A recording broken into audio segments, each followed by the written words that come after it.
623, 18 November 2020. This is from FortObserver.com. Senators to block Trump officials move to the NSA. Senate Democrats are trying to block the appointment of White House Attorney Mark Ellis to become the general counsel at the National Security Agency, or NSA. Senator Mark Warner, Democrat Virginia, accused President Trump of staffing a political appointee to the top legal spot at the NSA. Warner points to Ellis' involvement in the Trump-Ukraine phone call that led to his impeachment as evidence of ill intent. Others, including intelligence officials, note that Ellis was an intelligence officer in the Navy Reserve, previously served as the top intelligence figure at the National Security Council, and has desired to move to NSA for several months, observers note. One explanation of this move, or for this move, is that if appointed in the civil service role, Ellis would have access to the full purview of NSA programs. Additionally, Ellis would likely remain in that position for months before a Biden administration could move or replace him. But the move might also reflect President Trump's desire to declassify troves of information, and Ellis would be in a position to find evidence of corruption and other political crimes to be publicly released before Trump leaves office. If this is the case and Ellis does funnel documents for declassification, then the next couple of months are going to get a lot more interesting. It's from the Observers. Grocers report increased demand. Grocery store chains are reporting increased demand for products like toilet paper, again with the toilet paper, and frozen vegetables. Observers note, there are some fears over a repeat of the spring, both in terms of lockdowns and consumer goods shortages. As we reported back in September, grocery store chains have been preparing for a replay by storing so-called pandemic pallets of products expected to be in high demand. This doesn't mean that supply disruptions won't occur. However, distribution and supply chain managers did an incredible job earlier this year, and lessons learned are being implemented ahead of this winter. The information provided by FortObserver in this report is for informational purposes only. It should not be considered financial advice. Should you consult with a financial advisor? You should consult with a financial advisor to determine what may be best for your financial needs. Low intensity conflict in some. Leftists sharing information on camera surveillance systems. Far left chat room participants shared a guide on fixed and portable camera surveillance systems. The guide details how cameras can be obscured, their field of view limitations, and infrared capabilities. In addition, it gave recommendations on how to defeat, detect, and take control over camera systems. Observers note, evidence from video surveillance during the Floyd riots led to the arrest of many leftist criminals this year. An ability to detect, evade, and defeat various camera surveillance systems allow proto-insurgents to reduce their exposure to law enforcement efforts. In addition, the ability to take over cameras would allow leftist intelligence support networks to increase their capabilities without a significant draw on manpower. Some groups have already claimed to be able to hack into state government traffic camera systems. Oh, that's joyous. Far left groups disseminate barricade construction guides.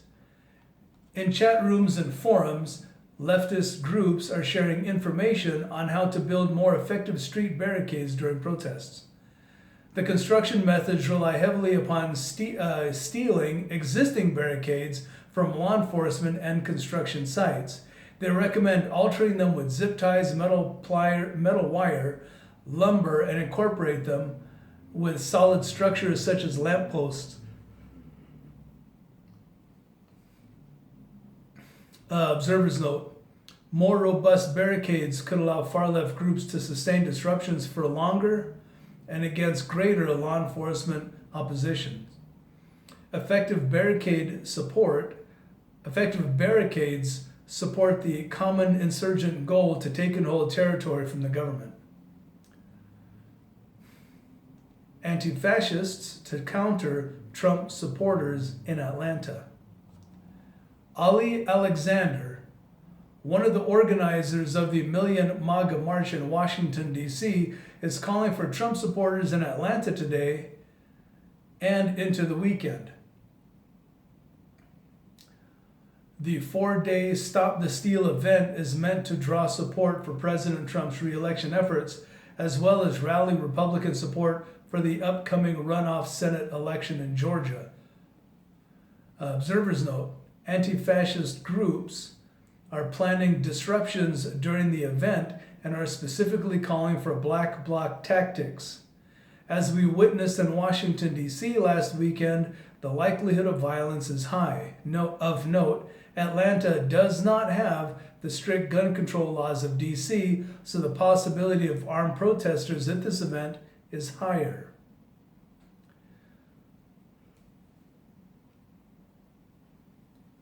Far left disruptions return to Baltimore. Several anti-fascist and Black Lives Matter groups are planning law enforcement disruption in Baltimore, Maryland this Sunday. Recruitment propaganda for this weekend includes images of Maryland Transit Police vehicles on fire. Observers note, Baltimore has seen relatively little far-left destruction and violence during the 2020 George Floyd riots. In 2015, the city was rocked by BLM riots over the death of Freddie Gray. The recent anti-fascist violence in Washington, D.C. could spread to Baltimore over the weekend. Upcoming events, 18 to 21 November, so starting today. Stop the Steal, Ali Alexander, Atlanta, Georgia. 19 November, Save Our Majority, Senator Tom Cotton, Atlanta, Georgia. I guess they're running that concurrently. No, I guess, maybe. 19 November, Back the Blue Rally, Portland, Oregon. 22 November, ACAB March, Baltimore Liberation Front, Maryland Youth Liberation Front, Baltimore, Maryland. Lastly, 12 December, March for Trump, Washington, D.C.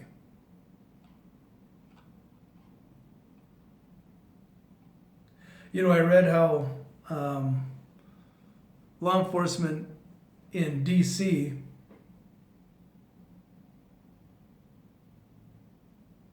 effectively set up a funnel system which funneled the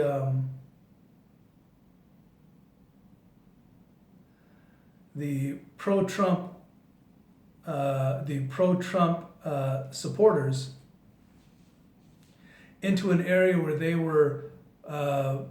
were multiple assaults by BLM and Antifa, and that multiple reports suggested that DC police did nothing to stop that.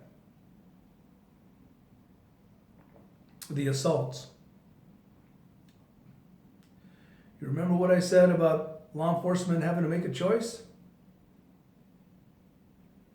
You don't want to alienate the people that support you. That's just a heads up. Because you'll be all alone. You know, all told, there's only about, and this is a very liberal figure, there's only about 6 million military and law enforcement combined in the country. I don't know if I brought that up before.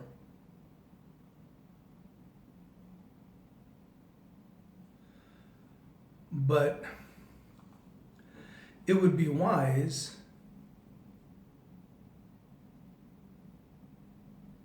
if people support who support them. Just a little heads up. 623 out.